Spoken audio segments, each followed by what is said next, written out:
Good morning. Happy Monday. Welcome to another week of our WASA Distance Education Center radio Zoom classes. My name is Kobe Flatt, and for the next hour, we're going to go through the Cooperative Education course. We are now on our fourth week of our 6-week radio Zoom schedule. Remember that today is the only day of classes that we are going to have this week. As of tomorrow morning, I'm on the road traveling for a conference. All of our classes are going to be just pushed down a week. So today we're going to do our lesson 12. There will be no class on Tuesday, Wednesday, Thursday. Remember, we never broadcast on Fridays as it's a chance for you to get caught up on any outstanding work. You can actually use Tuesday, Wednesday, Thursday, and Friday of this week to get caught up on any outstanding assignments. Rule of thumb, because we are on lesson 12, you should have already submitted the first 11 lessons worth of assignments. I should by this point have all of your ministry forms and documents. I should have, for most of you, your first student evaluation that you do of yourself within the first 30 hours. Now, again, recognizing that most of you have been in these jobs for some time, we're treating the first 30 hours as when you first enrolled in the DCO3O, this co-op class. If you're working full-time, you might be putting in a 40-hour work week. So that means after just your first week of work, you're filling out this evaluation of yourself and handing it in for marks. Use this week to go through our Google Classroom, look at the different assignments. Remember, if it's a clipboard icon and if it says class assignment, it's an assignment that you have to submit for marks. If it's a little page with a bookmark looking icon, that's material. It's just for your reference for you to use to learn of things. Make sure all of your assignments are submitted, whether on Google Classroom or hard copy by scanning and emailing it to me. Use this week as a breather, as a chance for you to get caught up, as a chance for you maybe to start to explore the culminating activity.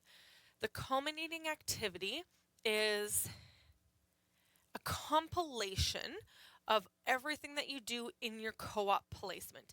It's a digital portfolio of skills that you have learned. I want to see what are your daily routines, responsibilities, and tasks. Submit pictures of what it is that you do. Remember, only submit pictures of things that are allowed to. Be mindful of that confidentiality piece. And make sure you always have permission from people if you're including people in your photos as well. But you can take a picture of, this is my office space, this is the exterior of the building, this is the phone that I answer, this is the photocopier that I work at. You can take pictures of things that demonstrate what you do on a daily basis. I encourage you to use this week to scroll down to the bottom of Google Classroom and peruse the assignment for your culminating activity. Make sure that you're looking at the two parts that it consists of, and then having in the back of your mind what's needed for that when you get to the end of your course material. We will resume back to our normal class schedule on Monday, December 8th. We're going to pick up with lesson 13 on Monday and then go until Thursday, December 18th. Once Christmas break comes around, we will not be returning in the new year for our online radio Zoom classes. If you are enrolled in a different course here at WASA simultaneously, be mindful that the other courses are still running for the regular 9-week radio Zoom schedule. The poster has been posted to my social media account, to our Google Classroom account. It's just there as a visual reminder that there are no classes being broadcast tomorrow, Tuesday, December 2nd to Thursday, December 4th, but we will be back on Monday, December 8th. So happy December, everybody. We've made it to another new month. We are going to power through the next 3 weeks, getting us to the end of our course, hopefully obtaining another credit to add to your transcript and getting you one step closer to your graduation and diploma. Today's content is about WHMIS, the Workplace Hazardous Material Information System. It's a heavy one. We knew it would be coming, but remember, we've got the rest of the week off, so we can handle it. We're going to go through what is WHMIS. We're going to do an overview.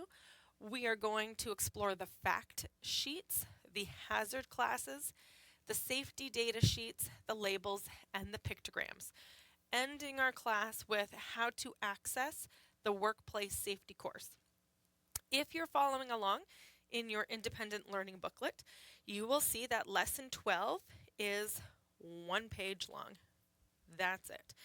It doesn't seem complicated or overwhelming, and that's because when you do the workplace safety course, it's going to go through all of this information with you and for you. You have to follow the slides. You have to listen to the content, and then you can take the quiz. Upon completion of the entire course, then you get your certificate. This class today is just that added bonus material. This is where we dive deeper into the background of, just to help support if you need. If you are comfortable working through the online course, feel free to jump into lesson 12, do the online course, and get the certificate. If you want that extra help, you can watch this recording. For those of you that are going to be tuning in after your workday, following along on Google Classroom or our YouTube channel. As we go through WHMIS, I want to show you that there is an entire website dedicated to Workplace Hazardous Material Information System. If you go to WHMIS, WHMIS.org, there is an entire website that works through Canada's National WHMIS portal. It tells you all about WHMIS. It tells you what it stands for, the Workplace Hazardous Materials Information System. It lets us know what we can expect, the different jurisdictions of. You can find information based specific to you. If you're a supplier, if you're an employer, if you're a worker, if it's your job to be doing the product labels, you can get a little assistance with the comparison tool or the compliance tool.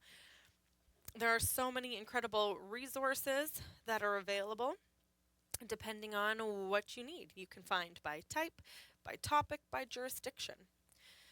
Feel free to explore that more in length if you'd like. But I'm going to give you the overview, which is essentially talking about how WHMIS is a comprehensive plan for communicating information on the safe use of hazardous materials used in the Canadian workplace. Canada has aligned the Workplace Hazardous Materials Information System, that is what WHMIS stands for, with the globally harmonized system of classification and labeling of chemicals. WHMIS is a document that talks about requirements as regulated by the federal legislation. It reflects the requirements as of 2022. There were a lot of changes that were introduced in 2022. Suppliers were granted a grace period to abide by them and to bring product classifications and everything up to compliance. For most workplaces, the most notable impact will be seen in the changes to the flammable gases class and the new class of chemicals under pressure, which we are going to get into what does all of that mean. Today we're going to look at hazard classification, cautionary labeling of containers, provision of safety data sheets, and worker education programs. WHMIS is for everybody. The suppliers, the employers, the supervisors, the workers. Everybody has responsibilities that they are required to abide by under WHMIS. As WHMIS is a communication standard, it changes, it's fluid, it updates, it becomes amended to ensure worker health and safety. It's like a living document that as new things come up, as new technology, new products appear, WHMIS is the guide for helping to understand how best to be safe and use it safely. As previously mentioned, it's based on the globally harmonized system of classification and labeling of chemicals, which is an international approach. WHMIS is a lot like an org chart, like a flow chart. There are different groups of hazards. WHMIS applies to two major groups of hazards. We have physical hazards and health hazards. The physical hazards are referring to the flammability, the reactivity, the corrosivity to metals and others. When we talk about health groups of hazards, we're talking eye irritation, respiratory sensitization, and others. Each hazard group includes hazard classes that have specific hazardous properties. So it kind of flows down and has these different categories. Think of it as a title, and then a heading 1, and then heading 2, and then a subheading. It all flows down. When we talk about the environmental factor of WHMIS, it's information about environmental hazards allowed by WHMIS. Looking deeper at hazard classes are a way of grouping together products that have similar properties. Most of the hazard classes are common to GHS, that is the, remember, globally harmonized system of classification and labeling of chemicals, and others are specific to WHMIS, the Workplace Hazardous Materials Information System. It talks about further what is that hazard group. So we talked about how the physical hazards are based on the physical or chemical properties of the product. Health hazards are based on the ability of the product to cause a health effect. When we talk about the physical hazard classes, we're talking flammable gases, aerosols, oxidizing gases, gases under pressure, flammable liquids and flammable solids, self-reactive substances and mixtures, pyrophoric liquids and solids, self-heating substances, oxidizing liquids and solids, organic peroxides, those corrosive to metals, combustible dusts, talking about simple asphyxiants, chemicals under pressure, and others. So this is not even a comprehensive list, even though it's quite thorough. Same goes for the health hazard classes. We're talking acute toxicity, skin corrosion and irritation, serious eye damage and irritation, respiratory or skin sensitization, germ cell mutagenicity, carcinogenicity, reproductive toxicity, specific target organ toxicity. That's for single exposure and repeated exposure. aspiration hazards, biohazardous infectious materials, and then health hazards not otherwise classified. It's important to note that GHS also defines an explosive class and the environmental hazards group. The WHMIS regulations do not currently include explosive hazard class. Explosives are covered by other legislation in Canada.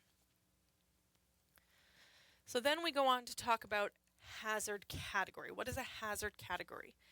Each hazard class contains at least one category or type. They are assigned a number for the categories. The types are assigned a letter, an alphabetical letter. Now, in a few cases, subcategories are also specified. Subcategories are identified with a number and a letter.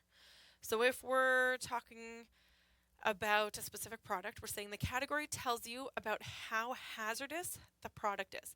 So if it's a category 1, it is the greatest hazard, whereas category 5 is the least hazardous.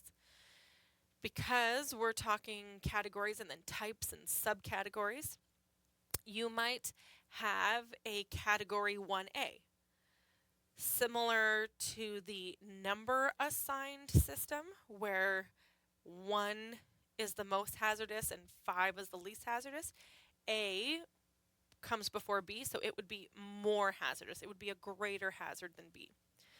So category 1 is the greatest. Category 1A is a greater hazard than category 1B.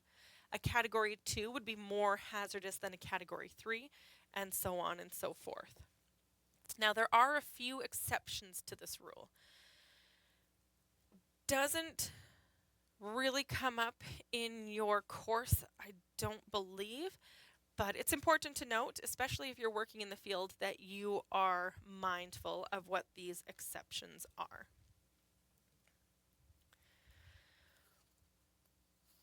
The next big portion of WHMIS is the safety data sheets. Now, it used to be called MSDS, the Material Safety Data Sheets. Now it is just the safety data sheets, and they are an essential component of WHMIS 2015. Both employers and employees use the information on a safety data sheet to protect themselves from hazards and for safe handling and use. On these safety data sheets, you will find multiple sections. There are various sections that help to keep these SDS, these safety data sheets, organized. The safety data sheets, formerly known as material safety data sheets, consist of 16 sections. The first sections that you'll see on a safety data sheet is the identification. In this identification section, you will find the product identifier. You will find the recommended use and restrictions of the product. You will find the supplier contact information, and listed will be an emergency phone number. This information must be included in the first section known as identification. The second section is the hazard identification. That's the classification. That's what we went through quickly. The hazard class. Is it a flammable gas? Is it an aerosol? Is it a flammable liquid or a solid? It talks about what that classification is. It will tell you if it's a category 1, 2, 3, 4, or 5, and then if it has a subcategory. The third section of the safety data sheet is the composition or information on ingredients. It's going to tell you the chemical name. Right after you have that information comes the section on first aid measures. We're not going to make you read all the way down to section 16 to find out how to help yourself if an accident occurs. In that section, it has to list all the first aid measures. It has to say rinse under cold water for 5 minutes, or apply with a cooling bandage, or it's going to tell you all the first aid measures, which again, you have that emergency phone number if you need it as well. The fifth section is going to give you the firefighting measures. This is if it is a flammable hazard class. It's going to tell you the suitable extinguishing method. Is it going to be able to be put out with water? Does it need something else? You want to make sure that it's not reactive to anything in particular. The sixth section, that's hard to say, the sixth section is the accidental release measures. This is if something has spilled, if it's been accidentally released, and it's going to tell you in the section the protective equipment required for handling. We talked last class about personal protective equipment and how it is the employee or the worker's right to use all of their PPE the way that they've been taught to do so. If you are supposed to be wearing gloves while handling a product, make sure you are wearing the gloves. You have to abide by the protective equipment. The seventh section is handling and storage. A lot of times things can be stored at room temperature. Sometimes they have to be kept away from high heat. You want to be sure that you are well versed in how to store and handle. So the information required for Section 7 is going to tell you the precautions for safe handling. How to move it, how to store it. Section 8 is the exposure controls or the personal protection. Again, exposure limits. Can this be something that you can be around for a long time, or is there like a 60-second limit? Then you need to get yourself out before you are in contact with it again. Sometimes it's only to be handled. Sorry, team. In open ventilated areas. You want to pay attention to that. The ninth section are the physical and chemical properties. It's going to tell you about the appearance, the odor, the pH level, the melting, the freezing point. It's going to give you all of the information on the physical and chemical properties. This helps for knowing if you have the right product. And we're going to talk about the importance of labeling.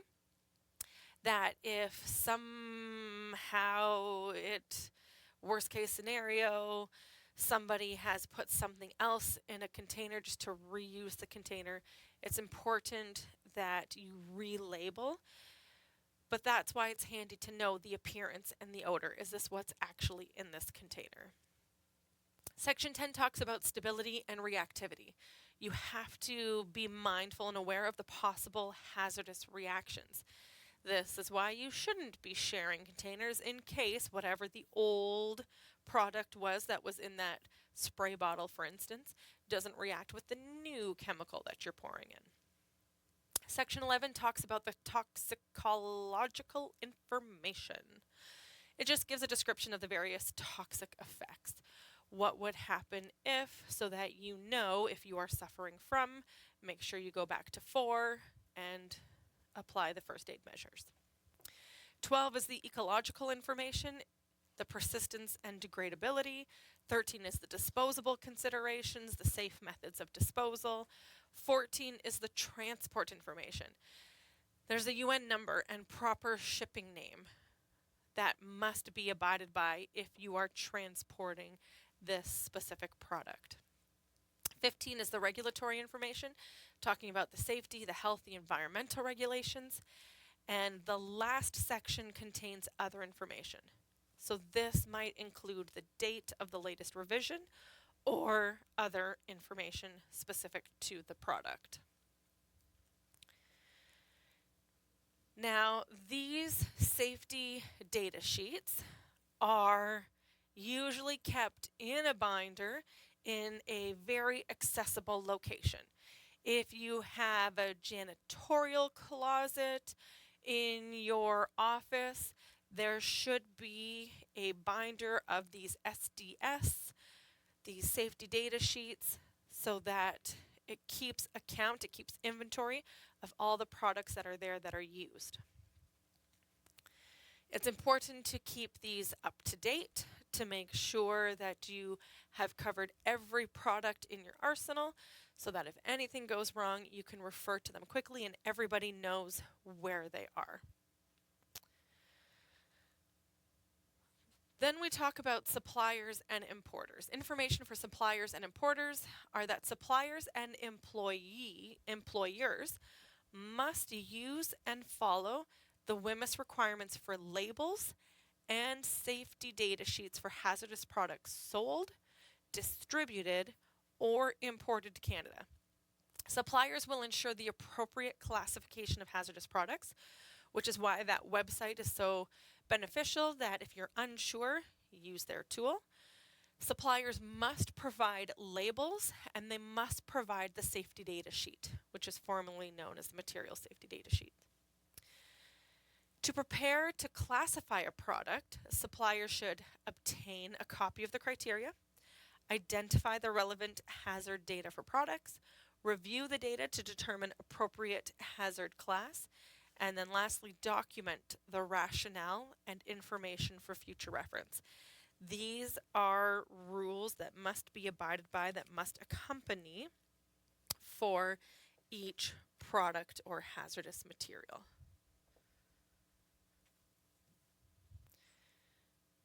Then we get into the supplier labels. So you have your sheets, which contain a plethora of information. We talked about how it has 16 sections, and some sections will be quite lengthy. Other sections might just be a few notes. The supplier label is the product label. It's the product label, which is the worker's first source of information about the hazards of a product and how to use it safely. More often than not, you pick up a toner cartridge or a cleaning supply, and it'll tell you right on it the immediate information that you need to know. Supplier labels for hazardous workplace products must display certain information. On a label, think of it as like a sticker that gets placed on the bottle. Obviously, it can't contain all 16 sections, or you'd never be able to read it all. It would be plastered in multiple pages wrapped around the container. So it has to contain certain information. Most of the label elements will be standardized. Most hazard classes and categories have a prescribed signal word, a hazard statement, a precautionary statement, and a pictogram. So when you pick up your bottle of cleaning substance, whatever it might be, you will notice the supplier label. It will have the product identifier. It is letting you know what the product is. The product name will appear exactly as it appears on the container. Second, you'll have the hazard pictogram, which is truly just a picture that tells you what the hazard is, determined by the hazard classification of the product. When we're talking about hazard classification, it's letting you know what each hazard is, and we're going to get to that in a little bit here. Next, it needs to have the signal word. It has to display a signal word such as danger or warning, which is used to emphasize hazards and indicate severity. If it's just a warning, it's like a heads up. If it's a danger, it's you better be paying attention. It also needs to contain the hazard statements, which is just a brief standardized statement of all hazards based on the classification, which we talked about. There are 5 categories. It needs to contain precautionary statements, describe recommended measures to minimize effects from exposure, such as make sure you handle with a mask in a well-ventilated area. Lastly, it needs to have the supplier identifier. It names the company responsible for the product, who made it, who packaged it, who sold it. If you need to know more, that's when you refer to the binder that has the safety data sheets contained in it. We've talked about workers' rights, we've talked about our human rights, we've talked about our rights in the workplace. Similar to what we've learned up to this point, there are employers' duties, which under WHMIS 2015 states that employers must continue to educate and train workers on the hazards and safe use of products. Employers must ensure hazardous products are labeled properly. They must prepare workplace labels and safety data sheets as necessary. They must provide workers access to current safety data sheets, and then annually, that means every year, review worker education and training. These are intense documents that contain a lot of necessary and important information, which is why you have to know where they are, where to find them, where they're kept, in case they are needed. Worker education and training provided by the employer will include new hazard pictograms, new hazard classes, new labels and their required elements such as signal words, the meaning of all signal words and hazard statements found on labels and safety data sheets, the new safety data sheet format and how to locate information needed to work safely with a product, and lastly, worksite specific training on measures to work safely with hazardous products. When you're going through the online WHMIS course, a lot of it may not apply to you. We don't deal with that, I don't handle that, it's not in my workplace or it's not my job, somebody else deals with that. It's still important that you know about it, but you will receive your work site specific training from your employer. Here we get into the pictograms. These are universal pictures that should be noticeable and understood by the majority so that you know what you are getting into. If you see this, it looks like a bomb going off, it looks like it's exploding, it's got stuff coming out of it, that is the sign for explosive, that the material that you are dealing with is explosive. You want to be very careful. We talked about how the safe transportation and handling, if you are driving on Highway 17, for instance, and you see this placard on the back of a truck, maybe back off a little bit because it means that it's carrying explosive material. You want to be mindful of of giving yourself some space and what it's containing. Sorry, that was not the funny part. That is a little bit terrifying. I was just distracted by other things here in the studio. The next pictogram, the picture that we are looking at, is the flame. And it's sitting on like a solid black line, and there's a picture of a fire. The next one is very similar, oxidizing. It has the O for oxidizing with flames on top of that. Then we have the, oh, I don't have that. Those are the three main, be mindful of the flammability. Remember, there can be flammable gases, aerosols, flammable liquids, flammable solids. When we're talking about these, the main concerns for these physical hazard classes are that they can ignite. They can catch fire easily. The main hazards are fire or explosion. Next, the oxidizing gases, oxidizing liquids, oxidizing solids. These 3 classes cover oxidizers, which may cause or intensify a fire or cause a fire or explosion. So remember we talked about that reactivity. You want to be careful of what may cause or intensify a fire. The next pictogram that we have is of the gases under pressure, and it just looks like a little tube. It looks like a propane tank kind of with a long stem. These gases under pressure include compressed gases, liquefied gases, dissolved gases, refrigerated liquefied gases. These are hazardous because of the high pressure inside the cylinder or inside the container.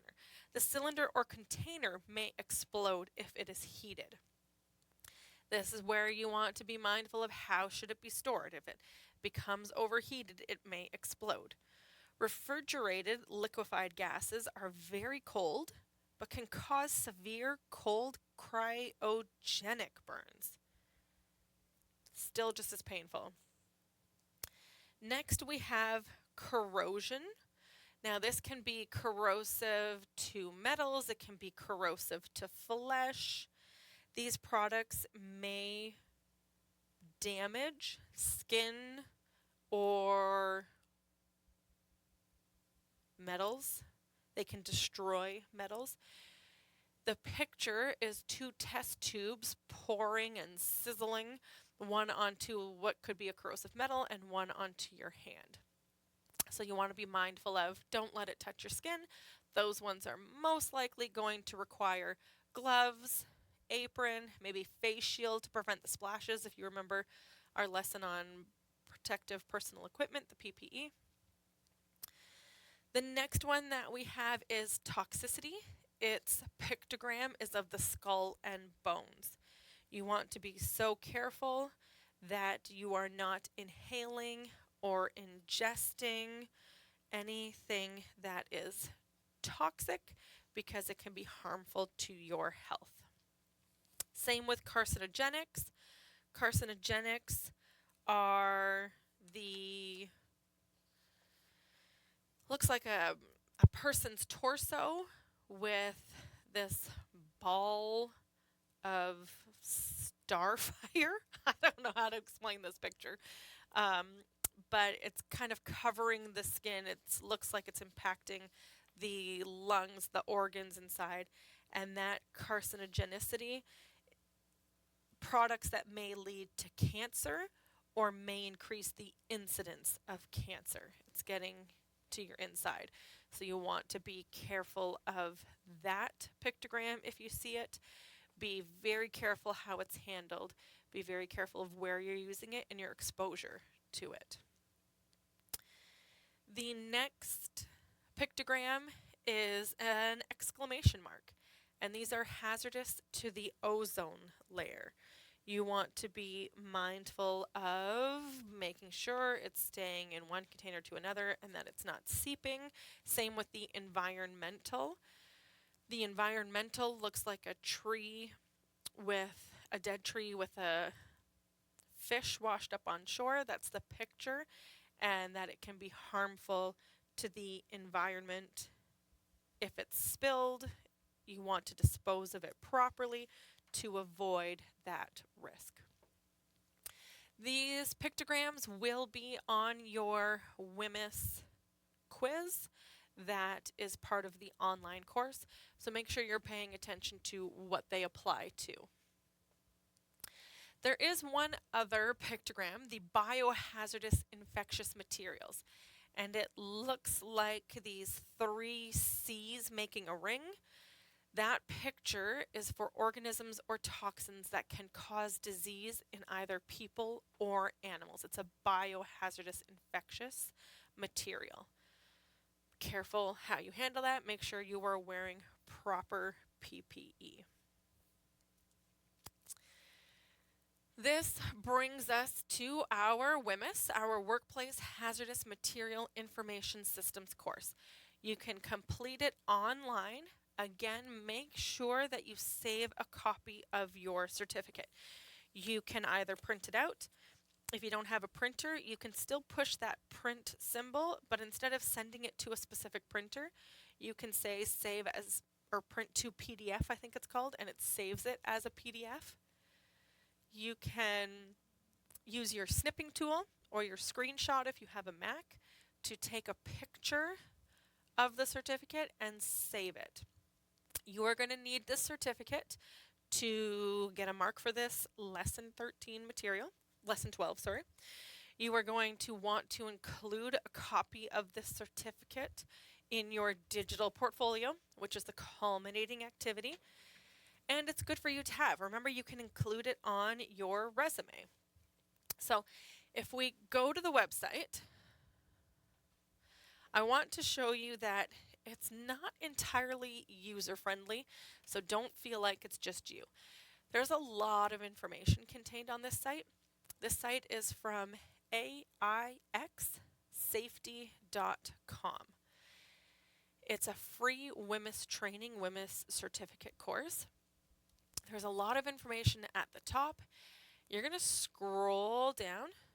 We're going to scroll and scroll. It talks about free WHMIS training online, your free WHMIS certificate, take our free WHMIS training. That's what we're trying to do. We are going to keep scrolling.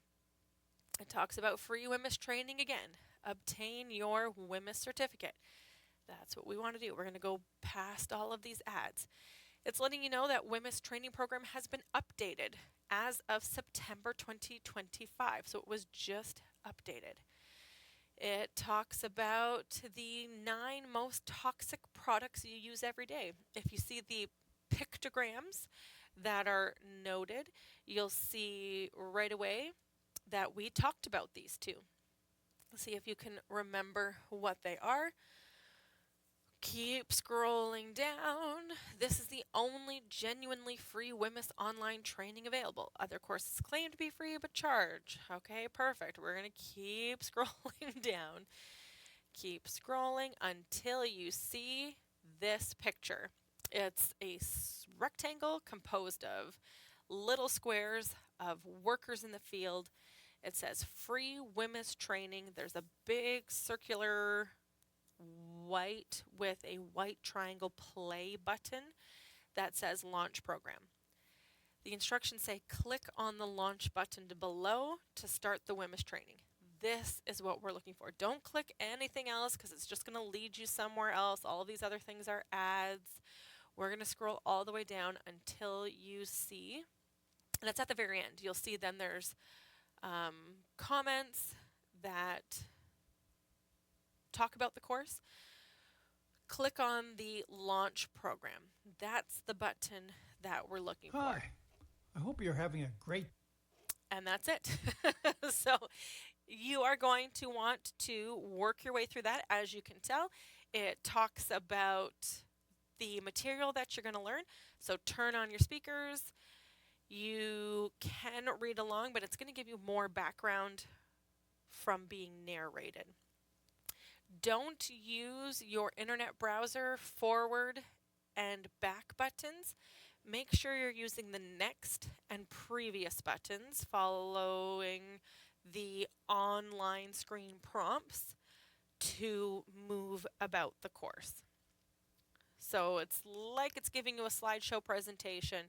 Look to the bottom right for the next and the previous. You have your pause and your play buttons in the bottom left.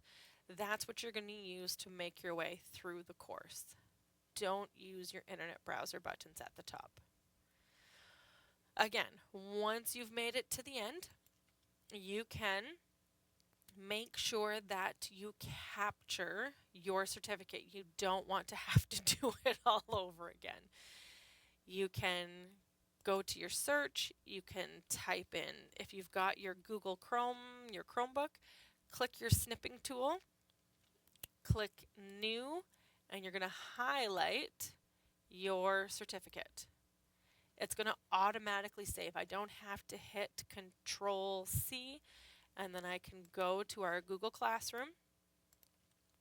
I can go to my lesson 12 in classwork, Scroll down to where it says WHMIS training. And here is the website again for you. You can view instructions. You can add to your work here. Upload your certificate. Remember to include a copy of this certificate in your final portfolio as well. So let's just take a few minutes to look at that final portfolio. It's in classwork. We have our Unit 3, which we're just finishing up today. Next Monday, we're going to jump to Unit 4 and then finish off with Unit 5 so that we can review our culminating activity. If you're on Google Classroom, the culminating activity comes right before all of our Radio Zoom class recordings. If you want to go back and review anything, you can click on what was Lesson 3? Oh yeah, Lesson 3 was the goal setting workshop.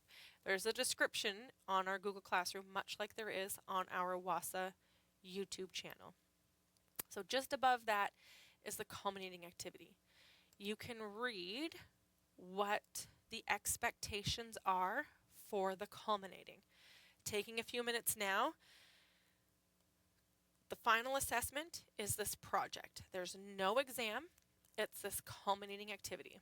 As you finish your co-op placement, it is important to reflect on the skills you have developed and acknowledge how this experience will influence your future in the workplace. This final assessment will help you to do this by putting together a portfolio with evidence that highlights your experience, skills, accomplishments, and talents. You get to decide how you want to organize and present your digital portfolio. If you're comfortable with Google Slides, Google Sites, a Google Doc, you could use PowerPoint, you could create a website or a blog, truly whatever platform suits you. Then there are specific requirements. So as you are going through the platform for which you're going to post on, keep in mind that your portfolio is an opportunity for you to showcase your skills, your talents, your qualifications. You must include a title page that tells me your full name, the name of your placement, the name of your placement supervisor, etc. You must discuss your duties, responsibilities, and tasks. Describe the various duties and responsibilities you had during your placement. What were some of your daily tasks? What tasks did you enjoy and which did you find challenging? Then you need to include photos of work-related projects and skills. Take photos throughout your co-op placement. You can focus on doing that this week over the next 4 days. Make sure each photo represents a different aspect of your experience. Pictures that represent your skills, maybe just your work area or your placement as a whole. For each picture, you must include a description that's only 2 or 3 sentences, letting me know what's being highlighted. Why did you send me a picture of that photocopier? Why did you send me a picture of that desk? Tell me about it. Never include images without permission from the subject of the photo. So if you work closely with somebody, maybe you share an office space, let them know, and if they don't want to be in it, maybe they can be blurred out or they can step out for a minute. Also, be considerate of what is in your photo, that if there's any confidential material, it's blurred out or removed. Consider taking pictures of health and safety things. Show and explain how you followed safety regulations. There's a whole list of ideas of what you can include.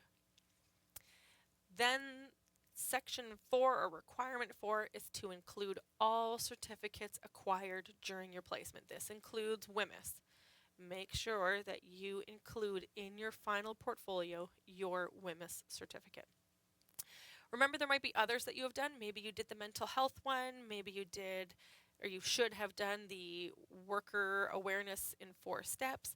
Maybe you've done some HR training specific to your workplace. Include those.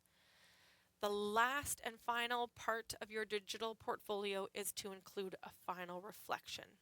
And it's just writing 4 paragraphs describing your overall experience.